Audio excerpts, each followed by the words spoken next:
Welcome to the Champion Mindset Collective podcast. I'm your host, Anthony Dahya, and I'm so grateful that you're here listening or watching this podcast episode. Today we have an amazing guest, Theo Simeonidis, and we're going to have a chat with him around his journey in life and what he's doing today and how he's inspiring others. Today's Champion Mindset Collective podcast is where we're going to uncover an inspiring story of resilience, leadership, and community impact. Today we have the pleasure of speaking with a man who has dedicated his life of helping others. From leading major environmental campaigns to running this award-winning hospitality establishment, and now the founder and director of You Protect NZ Insurance Services, Theo has consistently and continuously embraced change, overcome challenges, and made a meaningful difference. His passion and service for both in business and community has led him to raise over $137,000 for Harbour Hospice through his annual Greek extravaganza event. Join us as we dive deep into Theo's journey of self-actualization, business leadership, and unyielding commitment to bettering the lives of others. Welcome, Theo, to the Champion Mindset Collective podcast. Thank you. Pleasure to be with you, and thanks for the opportunity to speak with you. You're welcome. Theo, tell us a little bit about your journey in life, where you've come from. I believe you're from Greece. Mm-hmm. And what challenges did you face coming to this point in your life? Well, firstly, I'm a proud Greek-Kiwi, a Greek-Kiwi. My parents were refugees. They arrived in New Zealand in 1951, and I was born shortly thereafter because my dad was insistent that he wanted a boy that was made in New Zealand. So that's really how I came about. I was born in Taranaki, grew up in Christchurch, where I did all my schooling. Did my first degree there, Bachelor of Forestry Science, so I qualified as a forester. I pursued a career there, rising to the position of Company Secretary of the Forestry Corporation, group of companies. And along the way, I also had an interest in politics and policy, so I did a Master in Public Policy, which has been a very useful tool. Of course, along the way, I decided to part company with the government. They're not really reliable partners to be involved with, so I went into the private sector, and I enjoyed a period of time as Chief Executive of the Cement and Concrete Association, Federated Farmers of New Zealand, ran my own Theo's Greek Taverna for a period of time, Motel Association of New Zealand, and so on, until I moved to Auckland after I sold the business, and continued doing what I'm doing here now, which is now Director of You Protect NZ Insurance Services, which is a great way to help families and to bring help to the community as well. Absolutely. You've been a very passionate advocate for conservation, even reversing the government decision about the introduction of channel for catfish in New Zealand. Could you tell us a little bit more about that? Well, it's quite funny. It's a long story. It goes back a few years now, 1988. And of course I am still a keen trout fisherman, but we used to turn up to the Wellington fly fishers on a Monday night, and we used to tell the usual lies and stories, tall stories, that sort of thing. One day a young chap turned up and he said, look, the New Zealand Federation of Freshwater Anglers, which is a long established organisation, is under threat of closure. Someone going to go to the AGM coming up very shortly and effectively take over the funds of the organisation. We can't let that happen. Is there anyone that's interested in being part of the thing to save the organisation, and so on? Now, I'd never been involved in any sort of community organisation to that extent before, but I put my hand up. And anyway, we went there to the AGM, and suddenly I found myself president of the NZFFA, the Federation of Freshwater Anglers. The usual story of any revolutionary is the day after the revolution, you say, well, what are we going to do now? But I didn't have long to find out. No sooner had we got back to Wellington than I saw that the government had announced, the Minister of Fisheries had announced an approval to grant the authority for the importation of channel catfish for a very ill-conceived aquaculture venture in the far north. And to me, that was an immediate red flag. It was something that we had to immediately turn it around. So what was the red flag in terms of?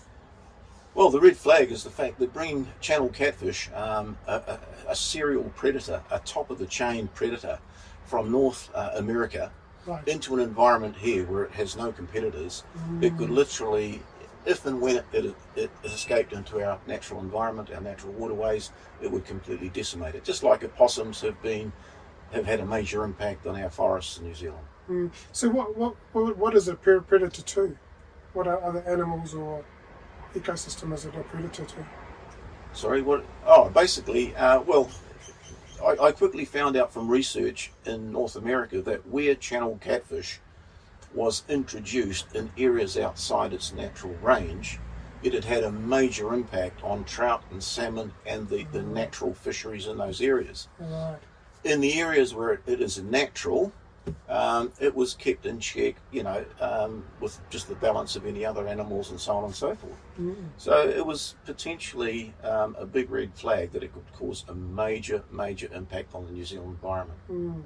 And how did that shape out? Like what were the steps that you took, and what was the outcome in the end? Well, the first thing is, I know that at the time that decision was made, I know that I was the only person in New Zealand who believed that decision could be reversed. Wow. And needed to be reversed. And even the people in the immediate circle around me and the executive of our organisation, they were saying, we can't do anything. It's been announced by the government. I said, nonsense. We've got to get out and do it. So for the next 12 months or so, involved a lot of research on my part, uncovering all the failings of the environmental assessment, which was poorly done by the Ministry of Agriculture and Fisheries at the time, I should add. Doing that research, starting to pressure politicians, talking to other environmental groups, trying to build a coalition of support to start raising the political temperature and letting politicians and the Minister of Fisheries and the government know that they had made a really bad decision that would cause a very serious impact on New Zealand waterways. Yeah. Wow. So, after a period, it took 20 months of consistent lobbying and representations, finding new research that hadn't been used anywhere, identified anywhere, and eventually after 20 months, August 1990, I remember that date well, it was a grey Wellington wintry day, it was announced that the channel catfish stocks had been destroyed. And people who believed that the impossible couldn't be achieved suddenly realised that we can achieve the impossible provided we have an unrelenting belief in what we are aiming for. Yeah, and it's that resilience and persistence of keep going and getting the right outcome for the country. Yeah. The funny thing is, something I reflect on now, I can remember that day very clearly, that many people around the country who previously had believed that it was just impossible to reverse that decision, they were jumping for joy, they were absolutely jumping out of their skins, they were so excited. Naturally I was thrilled, but I didn't react to it in the same way that they were, because to me it was just the inevitable outcome of the pre-programming in my mind that the only possible outcome was going to be that those stocks would be destroyed. There was no other outcome. So for me, it was just the fulfillment of what I knew was going to happen because of that strong belief and determination. Yeah. It shows you how when you've got such a strong belief and you shape your mindset to it, that it can happen. It can make it manifest in real life. Yeah. So how does that experience shape your approach in tackling challenges in your professional life? Well, as a result of that, I've picked up a number of takeaways and things that I think can really influence the values that you hold in terms of your own personal life and your professional career. And I do write them down. And the first one, of course, as we've already touched on, is belief. If you don't have belief in yourself and the values that you stand for, what you stand for, then why would anyone else believe in you? Why would anyone else believe in you? Professionalism. Right throughout, there was all sorts of antagonistic things going on that was so wrong with that. But above all that, we just had to remain absolutely professional, not fudging issues or telling lies or anything, but being totally professional, ethical, and accurate in everything that we did and said. The third one was dedication. You've got to be committed to what you believe in and not be distracted. Okay. Tenacity. That's a really important one, because there are times that things won't be going your way. If it's something that you really believe in, hang in there, don't toss the towel in, keep going. The old saying, the night is the darkest just before the dawn, Yeah, and success is just one step beyond your Yeah, what you think your limitations are, right? exactly. Yeah.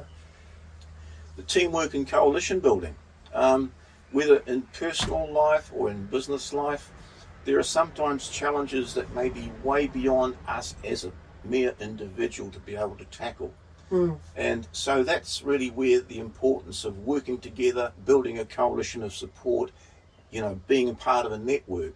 And that's part of the thing that I currently do at the moment through my involvement in business networking groups, bringing people together and helping everybody help each other to build their businesses. Honesty, integrity. Always pay to be totally honest and to have integrity, because if you cross someone with some lies or whatever, they will never ever trust you again. It's absolutely important. Totally. Research, absolutely critical. Know what others don't. If you know what others don't because of the work that you've put in, the legwork you've put in, you've already got, you've got a straight ahead. You're way ahead of them. And strategy, it's always important to have a carefully considered strategy. Be receptive to changing situations, but don't do seat off the pants stuff, shifting here and there. But one proviso I would add, and that is trust your instincts. As humans, we have certain inherent instincts, and we know if something is not right, or something's a bit fishy, something is suspect. So trust your instinct. Trust your instinct, absolutely. And that gut feeling, right? Absolutely. As I say, your gut feeling, trust it, because it's telling you it's not right. it's not right, absolutely. Yeah. And the last one is, or the last couple, is commitment. Be totally in. Don't be half-hearted.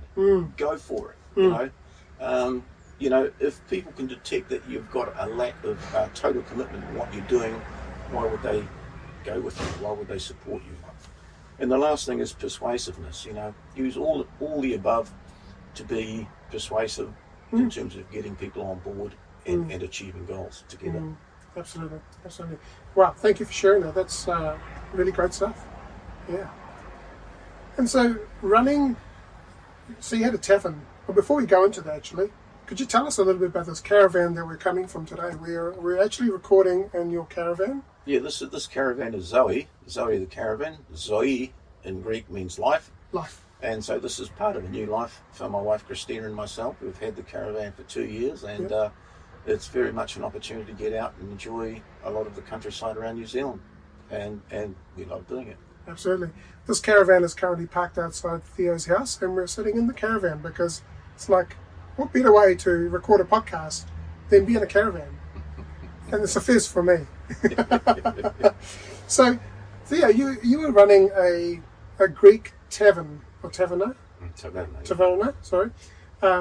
What must have been quite challenging but rewarding at the same time. Tell us a little bit about that. Yeah, well, I opened it up in 1997. I'd never operated a hospitality establishment before, so it was quite a challenge, but I did a lot of research. When we launched, and it quickly really took off. We had a very, very good lead up to Christmas, and it was so busy. And we thought, wow, we've really cracked it. Well done. So we're patting ourselves on the back. We had a couple of weeks off over the quiet Christmas New Year period, and then we started towards the end of the new year, towards the end of January into February, and it was dead quiet. And it quickly brought it down to earth that, hey, if you think you're cracking it, just keep thinking further and harder, because there can well be a shock just around the corner. So that taught us a bit of humility as well. But we absolutely loved it. It was great to be able to showcase the Greek culture, Greek food, music, entertainment. We used to offer that. Our tagline was, "We are serious about fun." And we always promoted Theo's Greek Taverna as a total Greek experience. And we won a number of awards along the way as well, so that was great. And so where was that based? Sorry? Where was that based? Oh, in Wellington. Wellington. In Priory Street in Wellington, just down the road from the Basin Reserve. Yes, I know that. I was born and raised in Wellington, and I know that area quite well. Mm-hmm. Nice. So, what were some of the biggest lessons that you learned from about leadership and resilience from running that restaurant? Well, the buck stops with you. If you're running it by yourself, effectively, or the family's running it, the buck stops with you. You can't rely on anyone else. So you've got to keep, developing your ideas, your strategy, stay abreast of what's happening in the market. But I'll just share one of the things that really did teach me a lot about human behaviour, and that was that when we'd get a big party, or 10, 15, 20 people would come to the restaurant, and somehow they'd made a decision to come to Theo's Greek Taverna. But often you found that if there were 15 people there might be a couple of people who might have wanted to go to the pub or go to some other establishment, so they weren't happy. They come and you see them sitting there with a close posture, with their arms folded. I'm not going to be happy. I'm not going to enjoy this, with a little black cloud over their heads.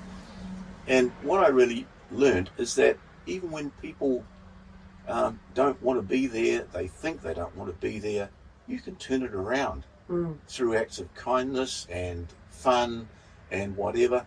And one of the biggest thrills that I had in that business was that at the end of the evening, you see the transformation of those individuals who were not happy, that didn't want to be there. They have a whale of a time, and as they're leaving, they come up to you and say, "Thank you, that's the best time I've had," and they give you a big hug, and out they go dancing out the door. Big thrill. It is. It's a big thrill. It's a great feeling, right? Absolutely. Yeah, that you've actually made someone's day, or evening. Yeah. And what? How do you apply those lessons in your currently in the insurance sector? Well, in the insurance environment, if you go back 20, 30 years ago, insurance was about insurance salesmen.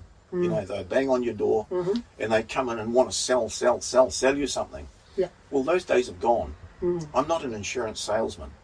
I provide quality advice on insurance. But one of the things I tell my clients right at the outset is, you're in total control of any decisions here. I'm not here to sell you anything. The products speak for themselves. It's my role to share with you the benefits of my expertise, the benefits of my experience, and I will prepare detailed reports and recommendations for you, but I provide the detailed reasoning behind those recommendations so that they are empowered to understand what it's all about, and that they can make a well-informed decision.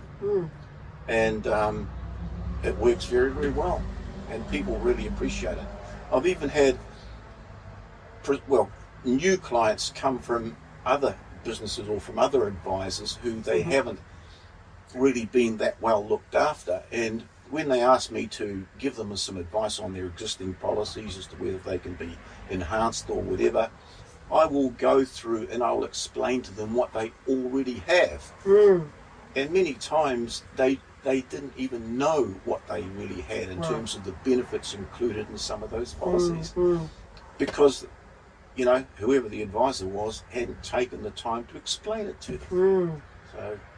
So we go the extra mile to make sure that our clients understand what we're recommending, why we're recommending it, and they can make a really good informed decision.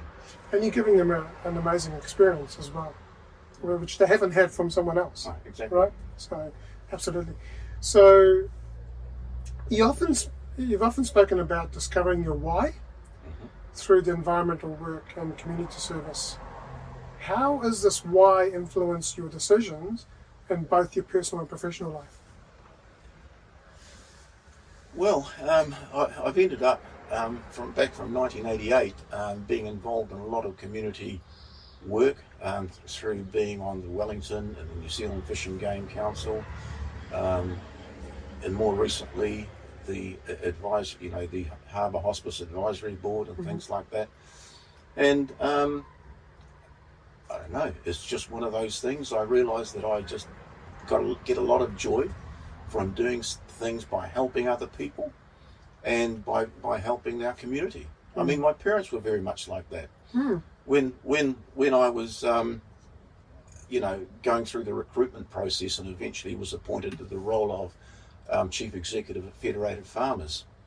I went through a very, very rigorous screening procedure by the consultant at the time. And over time, we got to know each other quite well. After I was appointed, it turned out he knew that I was a keen trout fisherman. He was a keen trout fisherman. That's not why I got the job, incidentally. But anyway, going further, a year or two later, we used to catch up, and he even took me fishing with him on the Huranui River in Canterbury, North Canterbury, which was great. But I asked him one day, I said, Murray, the time that we went through that recruitment process for Federated Farmers, you asked me a lot of questions about my parents, what they did, what sort of work they did, all sorts of things like that. And I said, what was that about?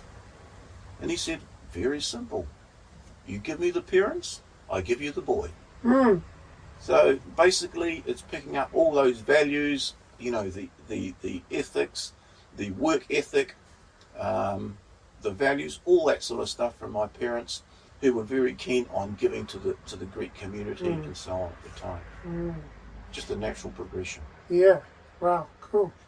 In what ways do you continue to fulfill your purpose through your business and the community involvement today? I've been involved in organising the Greek extravaganza, which was a fundraiser that I conceived back in 2017, and which over a period of 7 years raised just under $140,000. And that's been very satisfying. And it's been doubly satisfying. I mean, one of it, of course, is raising the funds for hospice, which is a great community charity.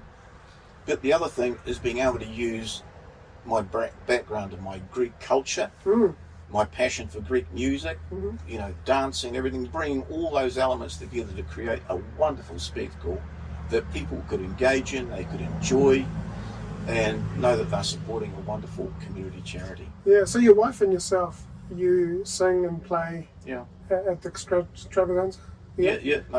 Tell us a little bit about the music and where the inspiration, and because being a musician myself, a singer, I'd like to hear about, when did you first start singing, and what was that journey? Well, musically, I actually started playing the violin at the age of 9. Yeah. And then somewhere down the line, about age of 17, 18, 19, I sort of picked up the mandolin because it's very easy, and it has the same fingering with the left hand, the same tuning. And so we started in 1970. That's a long time ago, 50 years ago, 54 years ago. 1970? 1970.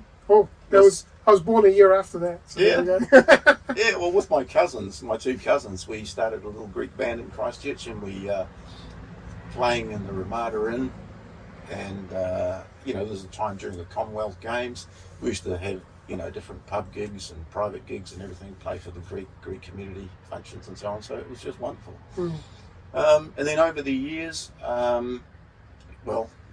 as I moved around with the Forest Service, there was no one to play the music with, so I just tucked the mandolin away. Yeah. But then when we came back to live in Wellington, started playing there, and of course we had live music. We had a fantastic trio, a bouzouki, guitar and mandolin, and that was the musical entertainment at Theo's Greek Taverna, which really used to make the place rock. Yeah.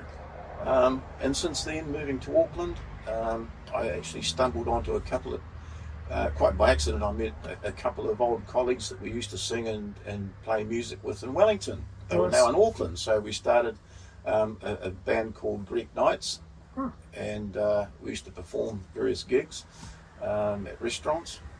And of course, Christina, my now wife, she very passionately embraced Greek music, Greek dancing, and so when the other two went to go overseas, Christina says, I can do this, so she started doing Greek singing. So we're a duo now, Sounds of Greece, and we do perform at a variety of functions. Is Christina Greek as well? No, she's not. She's not. But she learned. She's picked up the Greek language. She can actually read it reasonably well, and she sings in Greek. I remember a few years ago, I think it was about 2006. I was singing in a Latin band the salsa band. I don't know Spanish at all, but I used to sing it, and then people used to come and go, "Hola, ¿cómo estás?" I go, "No, I don't speak it," and but it was so much fun, really, and seeing people really getting into it, and just my passion for music was great. Yeah. Awesome. We really loved for a period of time. This is before COVID. That put the stopper on a lot of things. But before that, we thoroughly enjoyed having a regular gig at some of the local restaurants in Orewa. And they were marvellous experiences, getting people up, enjoying themselves, dancing, happy faces. And it was just beautiful. Loved it. Yeah. Awesome. Thank you for sharing that. So Theo, many of your clients mention how much they trust you for going the extra mile for them, whether it's finding better coverage or advocating for their needs. How do you build that level of trust with your clients, especially with dealing with such a personal, complex matter as insurance? Well, as I mentioned before, I just tell them I'm not here to sell insurance to them. And I explain the process that we'll go through. And what that involves is asking questions and to learn about their human emotions, their aspirations, their needs, all that sort of stuff. Actively listening to what they say, taking that on board, going away, tailoring a plan for them, and reminding them that they are in control of the process. I'm just sharing the benefits of my expertise and experience, and explaining all the background and the reasoning behind what I'm recommending. And that puts them very much at ease in knowing that they control the decision that they make, and I'm there to help. And they appreciate that. Awesome. Are you able to share an example of a time when you felt that your persistence truly made the difference in that for a client? Absolutely. There's quite a number of examples, but one in particular that really sticks out is that I had a phone call one day from a local family in Millwater, and they said, could you come over? We'd love to talk about insurance. So we went there and listened to what they had to say. I developed a plan for them. They were renting at the time. They didn't have a mortgage. So I recommended a plan for them. I explained the reasoning behind it. And I said, take a look. And if you've got any questions, I love questions, come back to me, and then we'll take it a stage further if you wish to. They did that. And then when we met the next time, they said, we've done a search online and we've found that the insurer that you recommended has got a lot of negative reviews, or quite a number of negative reviews. And why should we go with this insurer? And I said, well, the reason why people go online and give negative reviews is because invariably they've been less than honest in their health disclosures and so on. There are conditions they have not disclosed, which means that when it comes to a claim, the insurer says, well, you didn't disclose this. And so the claim is rejected, so people get disgruntled. So that raises the important point of proper and full and honest disclosure. But anyway, I said to these people, I said, look, trust me, I know this company, I know their products, I know the quality of their servicing, I know their ethics, I do recommend it. They took my advice. 6 months later, the husband was diagnosed with leukemia. He, went through treatment and everything, and immediately we put in the applications for claim, for trauma claim, for his mortgage repayment, for the income cover, all that sort of stuff. And it was paid bang. And they instantly became total fans, and really thanked me for the persistence in terms of, recommending the coverage for that particular insurer. But it didn't finish there, because he went through treatment, and about 12 months later, they rang me up again and said, look, we're in the process of buying a house.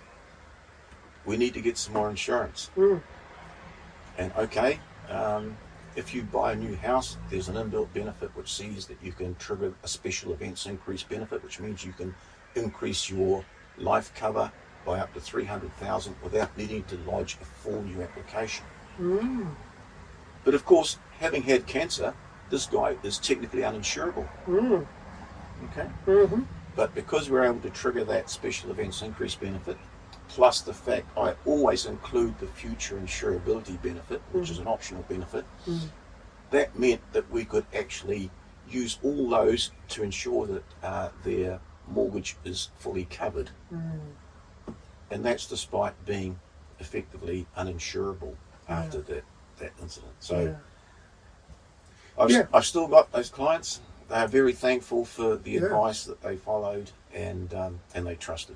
Yeah, it shows that you know your stuff. You know everything around the insurance side of things, and you're able to help explain things in a simple way to your clients that they can understand. Half the time, I remember I've been with insurance brokers and stuff, and I'm like, oh yeah, probably don't understand a word of it, but yeah, I guess the journey that you took them on and explaining that actually helped them through it, and then they were able to come back and ask you about that. So that's awesome.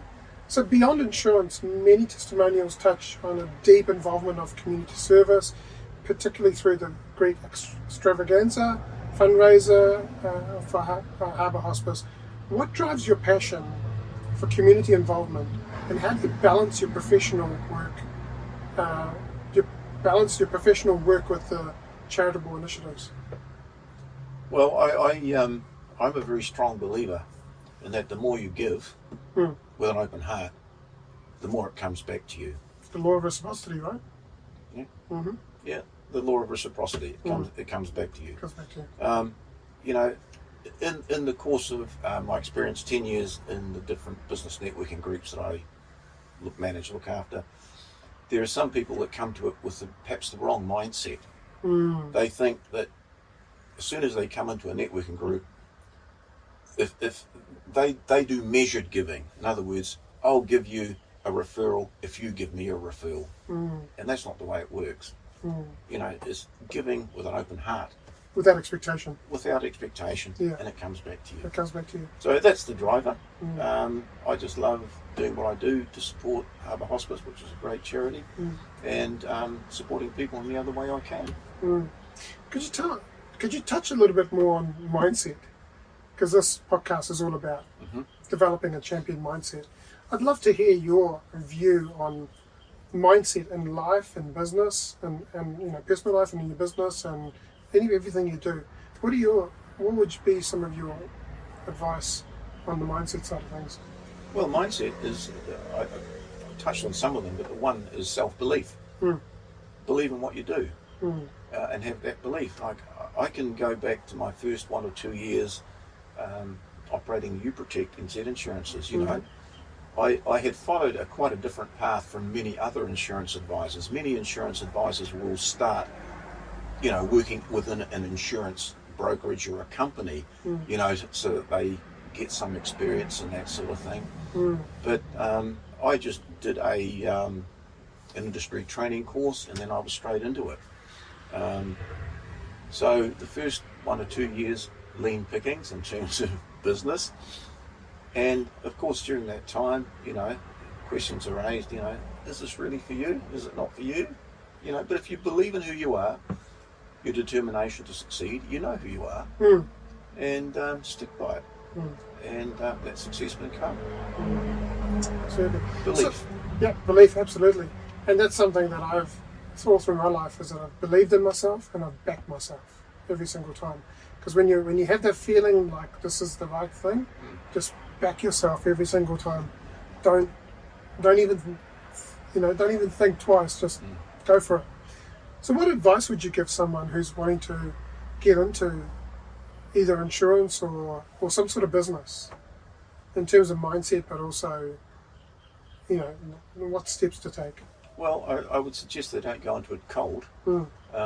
Even though I'd had no previous experience in running a hospitality business when I started Theo's Greek Taverna, I did do a lot of research before that, a lot of analysis, looking at different restaurants, looking at the market niches, identifying an opportunity in the marketplace, something that we can do differently from the rest of the market. Yeah, a lot of research and be well prepared. So you're not suddenly jumping in over your head Yeah. and experiencing things for the first time that you haven't foreseen before. Yeah. And we've also talked about not giving up, right? Because the success is just on the other side of where we give up. What are your thoughts on that? Could you tell us a little bit more about how you perceive that? Well, yeah. I guess you protect as a case in point. Like I said, the first couple of years were a wee bit lean, but progressively you build that, you create awareness of who you are, and just visibility in who you are. You can do that either directly promoting your business, but you can be visible through other things. Like when I came to Millwater, I thought, well, let's sort of create a little community that I can connect with people. Well, I don't push insurance, but I created a Millwater gardening group Facebook page, which has got several hundred members, 500, 600 members, and people just get to know who you are. Yeah. And it doesn't necessarily need to relate to the business that you're in. They just get to know who you are and that you're trustworthy. One of the things I enjoy, you can see some lovely Babiana bulbs, these purple flowering bulbs. Yes, they're lovely. Each year, because these grow, they spread, and each year at Christmas time I lift quite a number of these, and I advertise, give giveaways to members of the community. And there's nothing that I love more than go to visit a prospective insurance client or an existing insurance client, and they say, "Oh, those Babiana that you gave me, they're just wonderful. They're flowering." So you give them the whole plant? Yeah, the bulbs. The bulbs. Yeah, Right. absolutely. Yeah. Cool. I mean, just little things like that. Yeah, no, it's good to be able to give to people and brighten people's day up, right? Yeah. I've got one last question before we go into the quick fire questions, and I really want to understand what were the challenges that you faced when you were going into business or any of these ventures that you were into. What were some of the challenges or the things that popped up for you that you've had to work through, and what steps did you take to overcome those challenges? Well, like I said, after a really great first year, right through to Christmas with Theo's Greek Taverna, suddenly finding in January, February, the cash flow sort of just dwindled away, and you think, well, why? What did we do? We didn't do anything. It's just that it clashed with Wellington Race Day at the end of January. Yes. There's school holidays are finishing. There's a lot of school expenses for families. There's student expenses, all sorts of stuff. So you do a bit of analysis to say, well, okay, I'm not necessarily doing anything wrong, but we just need to get through this patch and just keep working at what we do really well. Have some cash reserves at the end of the year, or do something else that might help you earn that cash as well. Maybe taking your food out in the caravan, not a caravan, but like a, you know what I mean, like a truck. That could have been another some way. Places do that nowadays. Yeah. Cool. All right, we've got 5 questions for you that you can answer within a word or a sentence. So first one is, how do you define success, and has that definition changed for you over time? Not really. Success is just being happy in yourself. I started Theo's Greek Taverna for self-actualization. I was in a good job at the time, but I just thought I just wanted to do something inherently for my own satisfaction. Yeah. That's great. It's a journey. It is. It's a journey, not a destination. Yeah. Who's been your greatest inspiration and why? I could name all sorts of famous people, but I'd have to say that it's been my parents. They instilled the work ethic, the values, and all those sorts of things that I subscribe to this day. Absolutely. What is something that you believe that others may disagree with? Well, I think there's probably a whole heap of things. But one of the things that I really believe is that in this whole COVID thing, the government overreached really, really badly. They suspended human rights. And one thing I feel very, very strongly where people were let down were through these mandates. People should have the freedom to decide what goes into their body, experimental drugs or whatever the case might be. And the other thing that really disturbed me was the fact that the courts were willing to override the Bill of Rights. That absolutely really appalled me. I couldn't believe it. Yeah, it was not a very... Yeah, I think there'll be a lot of people that would agree with you on that. I think they would, but there's probably also a few, or quite a few that don't. They think, you know, the single source of truth was always truthful, whereas we know the single source of truth was not. No, absolutely not. No. If you could go back and give your younger Theo self a bit of advice, what would you say to him? I have no idea. I have no idea. I've never really thought of that. No. Okay. What is one last message that you'd like to share with the world? Just believe and go for your dreams. Yeah. There you go. Believe, go for your dreams, back yourself. And that's something that personally I've done since my teens, and I've never looked back. Always backed myself and believed in myself. So, yeah. Thank you, Theo, so much for joining me on this podcast today. It's been a pleasure to have you as a guest on this podcast. And also to come from Zoe, the caravan. So there you go. First podcast in a caravan, and it's been wonderful. Hopefully the helicopter flying over and the cars going past hasn't caused a lot of noise, but yeah, I'm enjoying these in-person podcasts, and hopefully we'll bring more of these together. Yeah. So if you've got some insights out of this podcast episode and you'd like to get hold of Theo, how do people get hold of you? If they wanted to talk to you about insurance, or they're inspired by what you've just shared?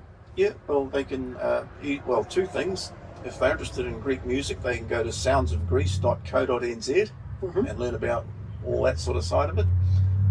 If they want to discuss anything about insurance, they can go to uprotectnz.com, or our phone number is 027 248 9320. So we'll put all that information into the show notes, into the podcast description, so that you can click on it and connect with Theo. And so if you've got some insights out of this, I'd encourage you to contact Theo and have a chat with him. If you're not sure about insurance and you want some clarity, then again, have a chat with Theo, because he knows his stuff, and he'll be able to explain it to you and take you on that journey. I'll encourage you to share this episode with your friends, your family, and your workmates, and please follow this podcast so we can get this out to the wider world. And the last thing I want to say is that you are loved, you are worthy. Champion your life and champion your greatness. Thank you, and have an amazing day.